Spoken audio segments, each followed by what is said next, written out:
Hello guys, ఇవాళ topic వచ్చేసి TS EAMCET 2024 counselling required documents. కౌన్సిలింగ్కి రేషన్ కార్డ్ తీసుకువెళ్తే ఎవరు తీసుకెళ్ళాలి? ఫస్ట్ రిక్వైర్డ్ డాక్యుమెంట్స్ ఏంటో చూద్దాం. First of all EAMCET hall ticket,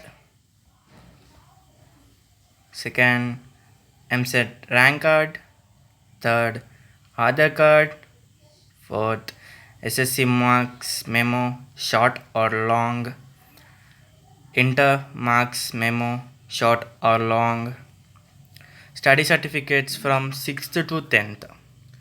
In case of any government college students, they can go from 4th class. Inter TC,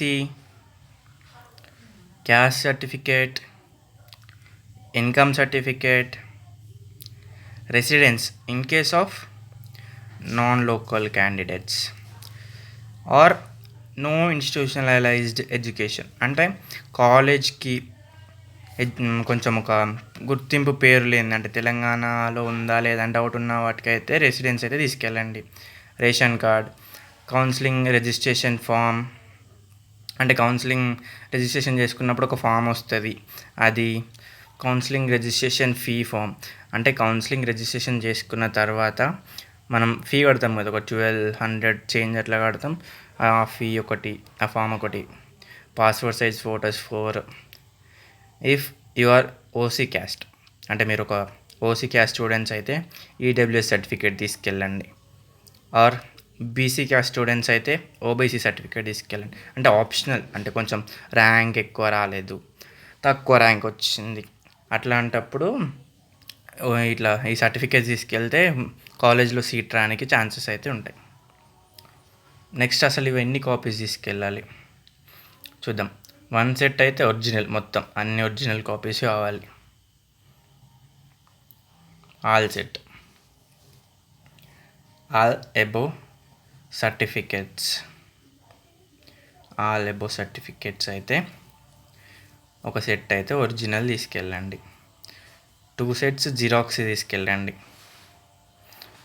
1 colour xerox set అయితే తీసుకోండి. ఎందుకు colour xerox set కావాలి అంటే ఫర్దర్ యూజెస్ కోసం. Further uses కంటే ఫ్యూచర్లో మనం scholarship apply చేయడానికి, ఫుల్ ఫీ రియంబర్స్మెంట్ అప్లై చేయడానికి కావాలి. ఇంకా ఎప్పుడు ఎట్లా యూజ్ అవుతాయో తెలియదు కదా. ఒక కలర్ సెట్ అయితే తీసుకొని పెట్టుకోండి, ఎందుకైనా మంచిది. తర్వాత కాలేజీలో డాక్యుమెంట్స్ ఇవ్వమంటేనే అయితే ఇవ్వరు, ఎందుకంటే స్టూడెంట్ డిస్కంటిన్యూ అవుతారేమో, మా కాలేజ్లో చదవరేమో, వేరే డిగ్రీకి ఇట్లా వెళ్తారేమో అని వాళ్ళకు ఉంటుంది కదా. ఎందుకంటే వాళ్ళకి 4 years ఫీ పోతుంది.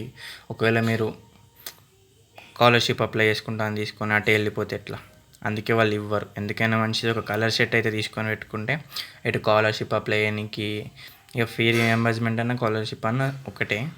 అంటే ఇప్పుడు ఫీ రియంబర్స్మెంట్ ఎవరెవరికి వస్తుంది అని అయితే ఒక వీడియో చేసిన, ఆ వీడియో లింక్ డిస్క్రిప్షన్లో అయితే ఇస్తా, వెళ్ళైతే చూడండి, యూస్ఫుల్ ఉంటుంది. రేపే సర్టిఫికేట్ వెరిఫికేషన్, అంటే కౌన్సిలింగ్ రేపే కదా. ఒకసారి అయితే ఇవైతే మళ్ళీ ఒకసారి క్రాస్ చెక్ చేసుకోండి, ఇవన్నీ ఉన్నాయా లేవా. మళ్ళీ అక్కడ దాకా వెళ్ళిన తర్వాత అయ్యో నా దగ్గర ఈ సర్టిఫికేట్ లేదు, ఆ సర్టిఫికేట్ లేదంటే మాత్రం బాధపడాల్సి ఉంటుంది. అంతే, ఇంతటితో ఈ వీడియో కంప్లీటెడ్. వీడియో నచ్చితే లైక్ చేయండి, సబ్స్క్రైబ్ చేయండి, కుదిరితే షేర్ చేయండి. Thank you for watching this video.